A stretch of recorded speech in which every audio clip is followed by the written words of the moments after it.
Hi, sweetie. I missed you so much. How are you? Get in, get in, get in. Hey, Mick. I just want to say thanks, for signing all the papers and... Oh, yeah. That's no problem. See you Monday. Did you even think about how you're gonna pay off that alimony? It's like half of what you earn, plus child support, and you're a few months behind on rent. What if we get someone to date? No, marry Avery. This would solve all your problems. This is like the perfect situation. You know all the things she loves and hates. You know all the inside track on everything. Yes. Movies?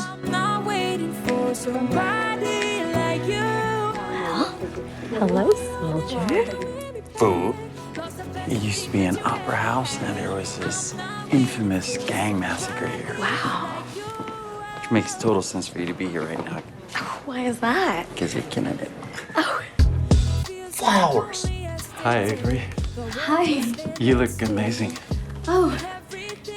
No, this is amazing. You would be the best love coach in the history of love coaches. Don't you look dashing? Thanks. Back at you, kid. Back at you, kid. You thought that you were finished. Daddy, do you know that Becky and her parents are also getting divorced? Don't worry, Daddy. I know you both love me, and I love both of you. You both deserve to be happy. And the night's still young. Whatever happened to my dreams of opening up a Michelin-starred Filipino restaurant? She used to say that I gave up on my dreams. I resented her. I resented her success. You think you can just treat people that way, put up a restaurant, name it after me, and think all your problems are gonna go away? It doesn't work like that, Mick. I'm not your punchline. And it gets too hard, then just let me know. I wanna hold your hand through it all. Ready, set, keep running. I stay on the prize. Hello and welcome to the 206. My name is Mark, coming to you once again from Seattle, Washington, and this is the season 3 premiere of the Changing Directions interview series. Joining me today is Jhett Tolentino, a Grammy winner, a 3-time Tony Award winner, and the director of the movie Asian Persuasion, which stars Dante Basco and Casey Concepcion. Jhett Tolentino, welcome to the 206. Thank you, Mark. I'm excited to be here. Yeah, thank you so much for taking the time. Now, Jhett, the first thing I wanted to talk about is how, in some respects, the movie is very Filipino, you could say, and yet the story is also very universal. Like, it could be anybody in these parts, not just, a specific ethnic background. So is that something you had in mind when making the movie? Well, yeah, because one, it was written by Mike Ang, a Filipino Chinese actually, who I've been friends with for over 10 years. Sure. So it was important for us to, because that's actually loosely based on his personal divorce. Oh, And okay. so he fictionalized it, hence the script. So and again, I don't see much of Filipino movies in Hollywood. Right. I thought I have to stick with it. So No, absolutely. And I think the representation there is really well done. Now, I had mentioned, speaking of representation, Dante Basco and Casey Concepcion, who the two leads in the movie, and they both come from like real life families who I think you could consider them to be like Filipino royalty in the entertainment industry. So, can you talk about what it took to get each of them on board to play these characters? oh yeah, totally royalty, no question about it. Dante is like our OG, like the grandfather of Yeah. Filipino Americans in Hollywood. Nobody can, be more than Dante, I think. Mm, And Casey coming from two superstar parents, yeah. and but she grew up educated in Europe and also in the States. So Because my strategy in my productions moving forward is to be the conduit of our great artists from the homeland to cross over to Hollywood. Of course, merging them with our luminaries, Asian Americans in Hollywood. Right. That part is strategic.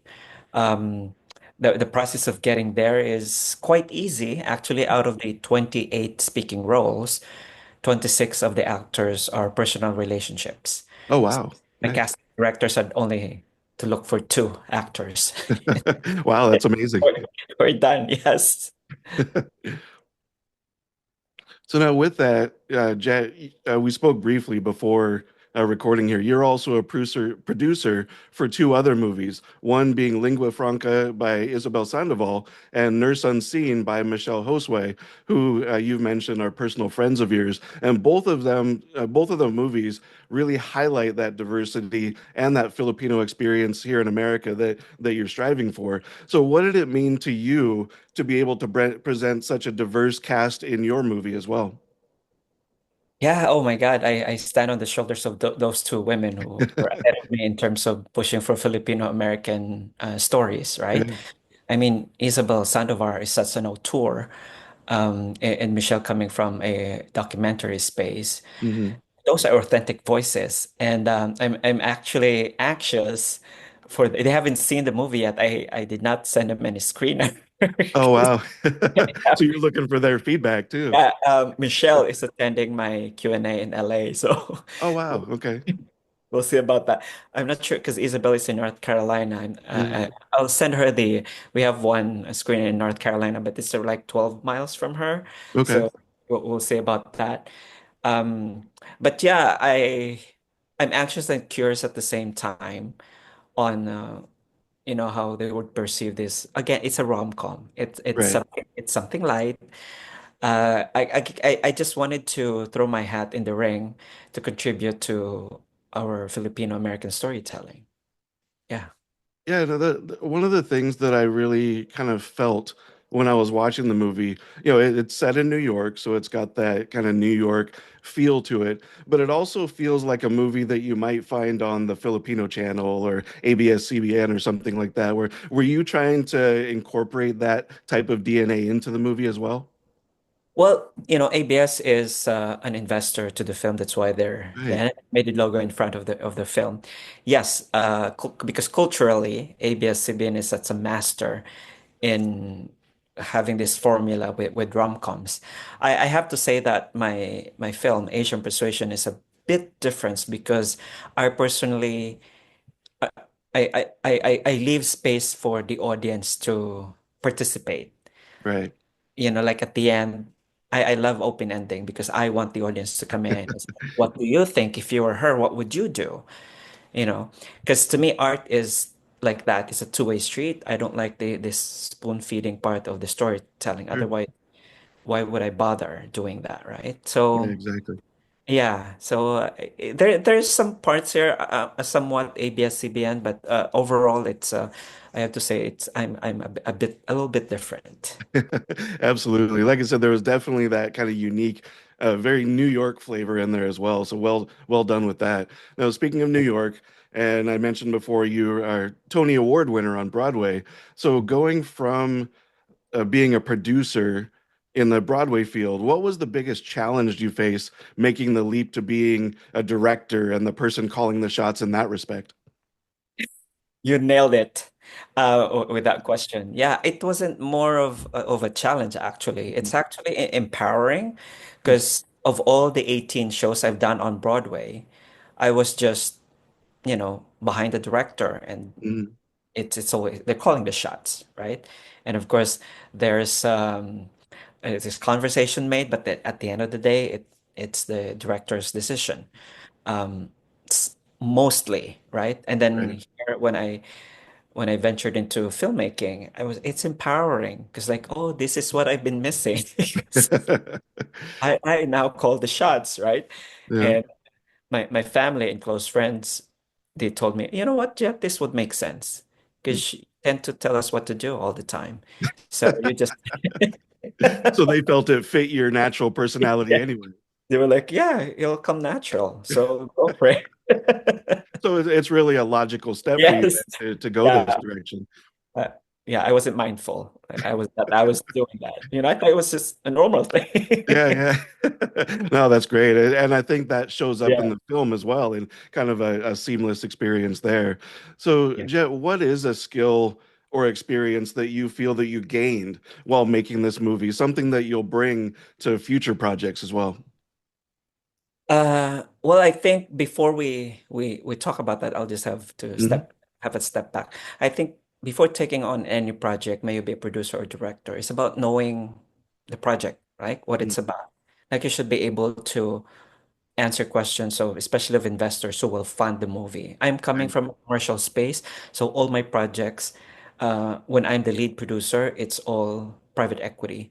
Um, the rest are I can't do grants because I would give that to other artists who might be able to use that because Mm. me, I'm confident in taking on projects in a commercial space. Okay. Now, what I've learned from the experience that I can enhance more, I think it's from the director's point of view, right? Having more conversations and with artists in the beginning, that to me, that process is important because it's about marrying both concepts because actors will have their own interpretation, right? And I have a completely different picture of the movie made done in my head, Right. right? So the consultation with the actors should be there also, and somehow and see if you could meet in the middle because they might have Paulo Montalban is brilliant. He's the Right. one who always said to make me think of my approach because he presents so many angles, so that to me was breathtaking and something I didn't anticipate that I will enrich myself in from this production. Oh, that's great. So it sounds like it was a really collaborative process as well through making the film. Yeah. I Yep. think especially with the like you mentioned Paolo Montalban and the actors we've talked about already, with they've got a world of experience. So did they really contribute and help a lot on set and during the Oh, filming? oh yeah, completely. The least that I had to direct was Dante.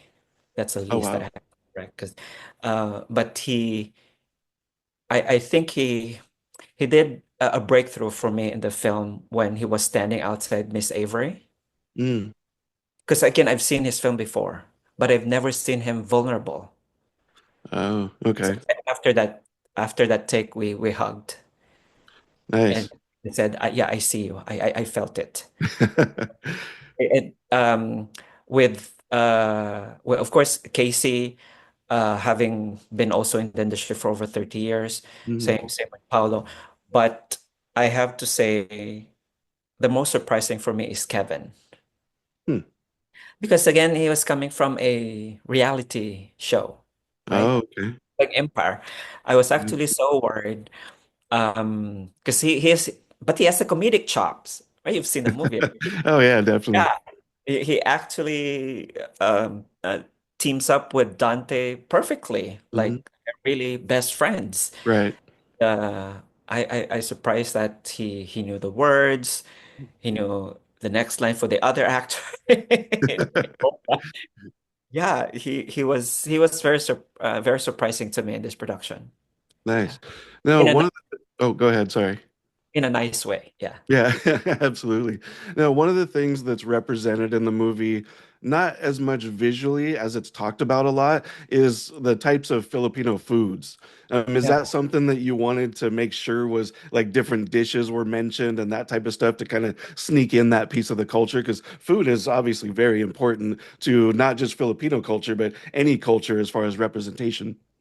Oh yeah, we are totally foodie, and there are quite a few Mhm. cultural references in the film, and we were not just focusing on the Filipino food, although there is a Sosarap movement outside that the Museum of the Moving Image, Mm. where Kevin was incognito. That's Filipino food. Oh, okay. Yeah, but in terms again, because the title is Asian Persuasion, Right. it's Filipino Persuasion. So yeah, so we got Osamel, That's Korean. We got Chinese tuxedo, of course, in Yeah. Chinatown. We have what else did we have? Um, Japanese with Sushi by Boo. You Right. know, all these iconic Asian restaurants and establishments. Again, we got all this because of relationships. Right. Yeah, we everybody really chipped in and in support for this film. So I'm excited for everybody to see those references. No, that's a good point that you bring up with the different segments of the Asian cultures. I'm gonna have to go back and watch the movie again. I want to look Yeah. more at those different restaurants as well. So thank you for mentioning that. Yeah. Oh, by the way, sorry Yeah. to cut you off, but the Dante's Coffee Shop, Mhm. it's called Philippines, right? Yeah. So that's actually a Nepalese and Tibetan restaurant. Oh, really? It's called Momo Crave Okay. on Woodside, which is the dumplings. Oh my God, it's my mouth I- is so watery thinking about it. right. Now you got me. What am I gonna eat Yeah, next? Yeah. yes, you gotta experience those kinds of food. So yeah, we were in support. That's why this is represented by 21 Asian countries. 21. Oh, throughout the entire like cast and Yeah, crew. yeah, because like every day in our crafts and services, and of Mhm. course our catering, we would have like one day Malaysia, next one in East Indian, and yeah, Oh, we wow. yeah we Really? were strategic about that because again, it's Asian persuasion. That Exactly. So yeah, you're really integrating that not just in the yeah. movie, but behind the scenes Oh, and kind of oh, giving that totally, entire experience. That's totally. amazing. The celebration on set was amazing. Can I come be part of your next movie? That sounds incredible. Yes, yes. That's awesome. So I want to take a bit of a left turn with my next question, but thank you for going into that. That is incredible stuff. I love that as part of the filmmaking process. Now, my question is, if you could go back in time to meet with the Jhett Tolentino who was studying accounting and working as a bookkeeper back in Iloilo in the Philippines, what advice would you give to that young man? Oh, wow. No one has asked me that question. Okay. I think if I would meet my younger self who was Mhm. studying back then, I would tell him of be open to any possibilities. Hmm. Don't be too hard on yourself because everything will be all right. Right. Yeah. Because I was too hard on myself when I was impatient, Oh, you wow. know. Yeah, I was impatient. Well, and that's So probably part of what made you successful as well. And I think that's something that we all need to hear from time to time is yes, it's going to be okay. You're going to be all right. Just keep doing what you're doing. So I think that would be incredible advice that you could give yourself. Thank you. Now, Jet, when you look back on the experience of making this movie from beginning to end, what is the first thing you think of that just gives you a feeling of gratitude? oh, it's if the sense of community, Mm, you know. That's my biggest takeaway because again, on during production, we were only 15 Asian countries. So in post, I had to look for like I got a Thai editor, mm, right? So I had to make sure that they included.